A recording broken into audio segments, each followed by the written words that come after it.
Hello friends, இன்றைக்கி என்ன சமையல் செய்யலான்னு ஒரே குழப்பம். இவங்கன்னா எனக்கு திணை பொங்கல் வச்சிருன்ட்டாங்க, சிறுதானிய பொங்கல். சரி, அவங்களுக்கு சிறுதானிய பொங்கலும் தொகையிலும் சாம்பாரும் வச்சிடலான்னு யோசித்தேன். அப்போ நமக்கு என்ன செய்யலான்னு என் மகள்கிட்ட கேட்டேன். நம்ம வெஜிடபிள் பிரியாணி செஞ்சுருவோமா, உன் பையன் சாப்பிடுவானு. சரி, உடனே செஞ்சேன். இந்தியா கேட் அரிசி இருந்துச்சு, அது வந்து ஒரு டம்ளர், இந்த டம்ளருக்கு ஒரு டம்ளர் எடுத்தாலே போதும் எங்களுக்கு. எனக்கும் என் மகளுக்கு பேரனுக்கு தானே, 3 பேருக்கு தானே, ஒரு டம்ளர் ஃபுல்லாக எடுத்துக்கோங்க. இதுக்கு 1க்கு 1.5 தண்ணி, 1க்கு 1.5 தண்ணி, அவ்வளோதான் அளவு. அதுக்கு தேவையானது ஒரே ஒரு வெங்காயம், ஒரு தக்காளி கண் எடுத்து வச்சுருக்கேன். அப்புறம் பொக்கோலி, சின்ன பிள்ளைங்களுக்கு நல்லது பார்த்திங்களா, ஒரு 4 துண்டாக எடுத்து வச்சுருக்கேன். கேரட்டு ரவுண்டாக நல்லா அழகாக மெலிசாக எடுத்து வச்சுருக்கேன், அதுவும் வதக்கணும். அப்புறம் பீன்ஸு, இந்த உருளைக்கிழங்கு 1 போடுவேன், அது இன்னும் எடுத்து வைக்கல. இதெல்லாம் பாதி உருளைக்கிழங்குனா ரொம்ப பெருசாக இருக்குது, பாதி உருளைக்கிழங்கு உங்களுக்கு அறியும் போது காட்டுறேன். அப்புறமேட்டு கொத்தமல்லி கொஞ்சம், புதினா வதக்கிறதுக்கு, லெமன் சும்மா இவ்வளோண்டு பாருங்கள், எவ்வளோண்டு இருக்குது பாருங்கள் லெமன். இதில் வந்து ஒரு சிட்டிக்கை தான் ஊற்றுவேன், ஏன்னா நம்ம ஒரு டம்ளர் பார்த்திங்களா. இது அவ்வளோத்தையும், இதை 2த்தையும் அரிஞ்சிட்டு அப்புறம் வதக்கும் போது உங்களுக்கு எல்லாம் காட்டுறேன். இது லாஸ்ட்டில் போடணும் நல்லா, ஏன்னா சீக்கிரம் வதங்கிடும். அப்புறம் அதுக்கு தேவையான இஞ்சி பூண்டு பேஸ்ட்டும் வச்சுருக்கேன், அதுவும் 1 ஸ்பூன், தயிர் 1 ஸ்பூன், அப்புறம் மிளகாத்தூள் தேவைக்கேற்ப, உப்பும் நமக்கு தேவைக்கேற்ப. எல்லாம் ஈஸியாக இருக்கும், சுவையாக இருக்கும், டக்குன்னு செஞ்சு சாப்பிட்றலாம். பிள்ளைங்களுக்கு பிடிக்காதுன்னே சொல்லுவேன். அப்புறம் லாஸ்ட்டில் போகிறதுக்கு வந்து ப்ரெட்டு 1 எடுத்து கட் பண்ணி இந்த இப்படி அழகாக வச்சுருக்கேன் பாருங்கள். ப்ரெட்டும் ஒரு 4 முந்திரி, ஏன்னா எங்களுக்கு தானே இந்த சமையலே, 4 முந்திரியும் அழகாக வறுத்து வச்சுருக்கேன். ப்ரெட்டு வந்து இப்படி நல்லா சவுண்டு கேட்கணும். அப்படி பாருங்கள், எண்ணெயே இருக்காது, ஆனால் நல்லா அப்படியே நான்ஸ்டிக்கில் சும்மா அப்படியே சூடு பண்ணி வச்சுருக்கேன். அப்போ நல்லா இப்படி சவுண்டு கேட்கும்போது நம்ம அதை லாஸ்ட்டில் போடும்போது நல்லா சாப்பிடும்போது ரொம்ப அழகாக இருக்கும், குழந்தைங்க விரும்பி சாப்பிடும். சரி, இன்றைக்கி நல்லா ஹெல்த்தியாகவும் இருக்கும், டேஸ்டியாக இருக்கும், செஞ்சிடணும். இது அது அப்படியே உங்களுக்கும் நான் காட்டிடலான்ட்டு செய்ய போகிறேன். செய்யும்போது எல்லாம் பார்க்கலாம் ஃப்ரெண்ட்ஸ். பிடிச்சிருந்தா சப்ஸ்கிரைப் பண்ணுங்கள், லைக் பண்ணுங்கள். உருளைக்கிழங்கும் அரிஞ்சு வச்சுட்டேன், ஏன்னா அதை மறந்துடக்கூடாது பார்த்திங்களா, அதனால் அரிஞ்சு வச்சு உங்களுக்கு காட்டிட்டேன். பச்சை பட்டாணியும் ஊற வச்சுருந்தேன், 4 பட்டாணி, அதை வேக வச்சு வச்சுருக்கேன். அதையும் போடுவோம், அதுவும் டேஸ்ட்டாக இருக்கும். எல்லாமே நம்ம ஹெல்த்தி, செய்கிறது ரொம்ப ஈஸி, நம்ம ஹெல்த்தியாக இருக்கிறதுக்காக. 1 ஸ்பூன் தயிர், இஞ்சி பூண்டு எடுத்து வச்சுருக்கேன். இனிமேல் எல்லாம் ஒன்றுனா வதக்கும் போதும் பார்க்கலாம், ஓகேவா ஃப்ரெண்ட்ஸ். பற்ற வச்சுட்டேன், இனிமேல் சட்டியை வச்சுருவோம். நான் இதிலே செஞ்சிட போகிறேன் இன்றைக்கி, ஏன்னா பெருசுலாம் செய்யப்பதில்லை, ஒரு டம்ளர் தானே, அதனால் இதில் அழகாக வந்துடும். அது தேவையான எண்ணெயை ஊற்றிடுவோம். எண்ணெய் தாராளமாக தான் ஊற்றுறேன். நெய் வேணாலும் 1 ஸ்பூன் ஊற்றலாம், லாஸ்ட்டில் நெய் ஊற்றிக்கலாம். நான் நெய் ஊற்றலாம் இன்னைக்கு, லாஸ்ட்டில் வேணுன்னா ஊற்றுங்க, வேணுன்னா ஊற்றுங்க. பட்டை கிராம்பு எல்லாம் உங்களுக்கு என்னென்ன வாசனை பொருள் பிடிக்குமோ எல்லாமே போடுங்க. நான் இந்த பிரிஞ்சி இலை மட்டும் போட மாட்டேன், எனக்கு பிடிக்காது சுத்தமாக, அதனால் அது தொடவே மாட்டேன். அப்புறம் இந்த வெங்காயம் தக்காளியும் போட்டு உப்பு போட்டு அப்படியே மூடி வச்சுருவோம். உப்பு தேவைக்கேற்ப மட்டும் போட்டு ஒரு கிண்டிட்டு மூடிடுவோம்.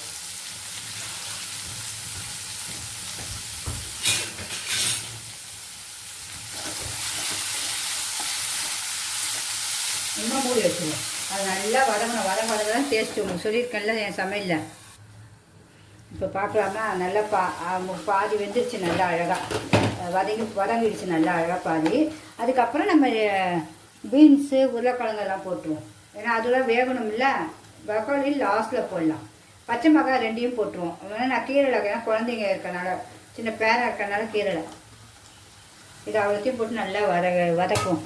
வதக்கி நல்லா அது வேகணும். உப்பு போட்டிருக்கோம். இதில் மீடியம் ஸ்பீடில் வச்சுக்குவேன். தண்ணி எதுவும் கிடையாது, இதிலே தான் வதங்கும், எண்ணெயிலே தான் வதங்கும். ரொம்ப சூப்பராகவும் இருக்கும், வதங்கட்டும்.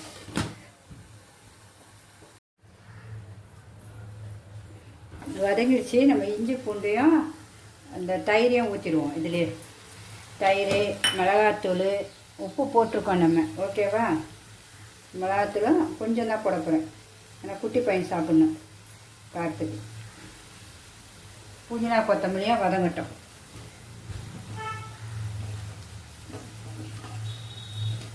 பொக்கோலி எல்லாமே போட்டுருவோம், போட்டு ஒரு கிண்டுவோம்.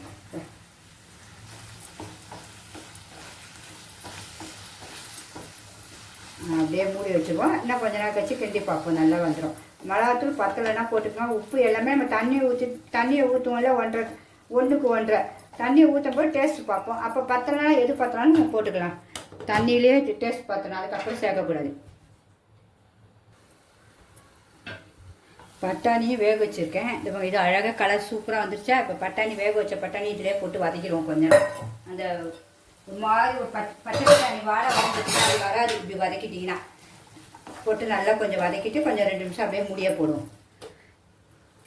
அதுக்குள்ளே இந்த இன்னொரு ஸ்டவ்வில் தம் போட்டுருவோம். இந்த 2 தோசைக்கல் எடுத்திருக்கேன். இதை பாருங்கள், பெருசு ஒன்று சின்னது ஒன்று எடுத்திருக்கேன். ரெண்டுத்தையும் வச்சு தம் போட்டுருவோம்.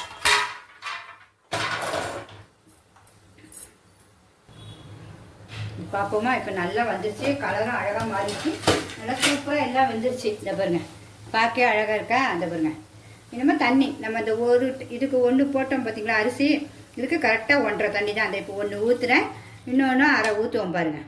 இந்த அரை, அதுக்கு மேலே கொஞ்சம் கூட கிடையாது. அரிசியை ஒரு 10 நிமிஷம் ஊற வச்சு வடித்து வச்சுருக்கேன். இந்த அவ்வளோதான். நல்லா கொதிக்கணும். அது ஊற வச்சுட்டு அப்படியே தண்ணி இல்லாமல் வடிச்சிருக்கேன். வேற ஒன்றும் இல்லை, வேகலாம் வைக்க மாட்டேன். அரிசி அப்படியே தான் இருக்கும். அரிசி இது கொதிக்கட்டும். அதுக்குள்ளே உப்பு காரம் என்னென்ன வேணுமோ நம்ம எல்லாம் பார்த்துடுறோம். இப்போயே லெமன் ஊற்றலை, கொஞ்சம் லெமன் ஊற்றிடுவோம். ஊற்றினா கரெக்டாக இருக்கும் புளிப்பு. இன்னும் கொதிக்கட்டும். கலர் பவுடர் போடுறவங்க போடலாம் அழகாக இருக்கிறதுக்கு. நான் கலர் பவுடர் போடலை, எனக்கு அழகு வேண்டாம், ஆரோக்கியமாக இருக்கணும், அதனால் வேண்டான்னு விட்டாச்சு. உங்களுக்கு வேணுனாலும் போட்டுக்கங்க. இன்னும் கொதிக்கட்டும். இதை பாருங்க, நல்லா கொதிச்சிச்சு. நம்ம அரிசி போட்டுருவோம். இந்த இருக்க பாருங்க, இந்த அரிசியை போட்டுருவேன். ஒரு டம்ளர் தான், அப்படியே ஊற வச்சுக்கோங்க. ஒரு சொட்டு தண்ணியே இருக்காது.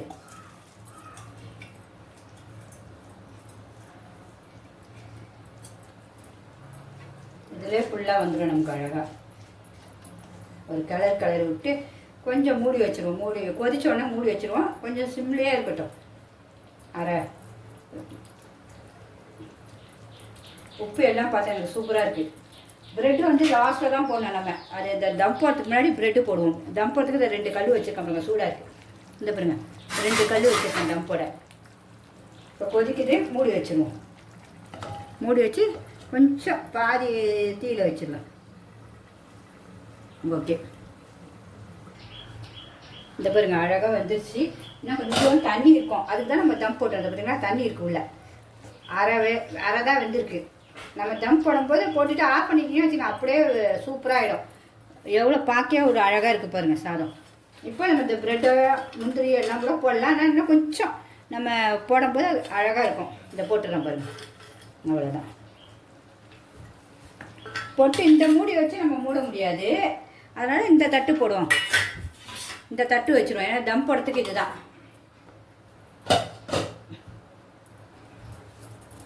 வச்சுட்டு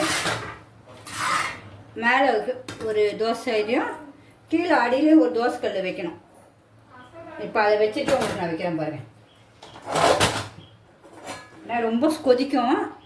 இந்த கீழே ஒன்று வச்சுட்டேனே, மேலேயே வச்சுட்டு ஸ்டவ் ஆஃப் பண்ணிட வேண்டியதான், அவ்வளோதான்.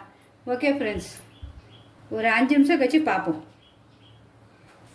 இப்போ நம்ம பிரியாணி ஆயிடுச்சான்னு பார்ப்போமா? பிரியாணி ஆயிடுச்சான்னு பார்ப்போம், இருங்க.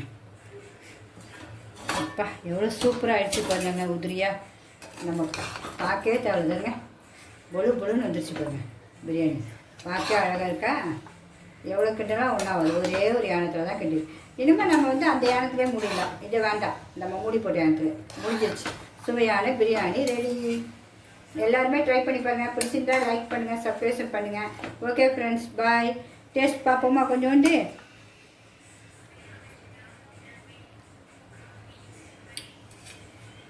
எல்லாம் சூப்பராக இருக்குங்க, கரெக்டாக இருக்குது, டேஸ்ட்டாக இருக்குது. ஓகே, பாய்.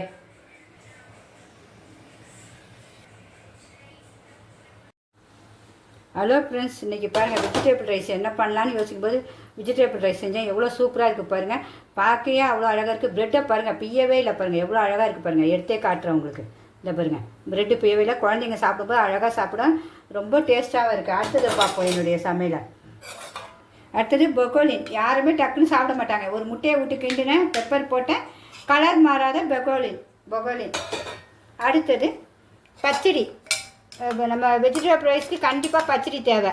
பச்சடிலாம் சாப்பிடவே முடியாது, அதுக்கு பச்சடி இப்போ செஞ்சு காட்டிட்டேன். அதையும் இந்த பாருங்கள், அதுக்கு அடுத்தது பிள்ளைங்களுக்கு முட்டை. இதெல்லாம் இருந்து முட்டை இல்லாட்டா நல்லா இருக்காது பார்த்தீங்களா. பெப்பர் போட்டு முட்டை செஞ்சு வச்சுருக்கேன் வேக வச்சு. அடுத்தது நம்ம எப்போ செய்கிற சிக்கன் வெறுமா சும்மா மிளகுத்தூள் போட்டு மிளகாத்தூள் போட்டு ஊற வச்சு எண்ணெயே இல்லாத இது. லாஸ்ட்டில் சுவையான மாம்பழம் இது வந்து அவ்வளோ டேஸ்ட்டாக இருந்துச்சுங்க. மாதவரத்து பழம் நாங்கள் சாப்பிடும்போதே அவ்வளோ ஒரு டேஸ்ட்டு நல்ல ஜூஸியாக இருந்துச்சு. சரி இதை உங்கள்கிட்ட காட்டணும் கண்டிப்பாக தான் எடுத்தேன். எப்படி இருக்குது பாருங்கள். அப்புறம் தர்பீஸ், என் பொண்ணு மாம்பழம் வேணான்னு வானாலும் அவளுக்கு தர்பீஸ். அவ்வளோதான். இன்றைக்கி சிம்பிளானது, ஆரோக்கியமாக இருந்து எல்லோரும் இதுமாரி செஞ்சு சாப்பிடுங்க. செலவு கம்மி தான், ஆனால் சுவை ரொம்ப டேஸ்ட்டாக இருக்கும். ஓகே ஃப்ரெண்ட்ஸ், பாய்.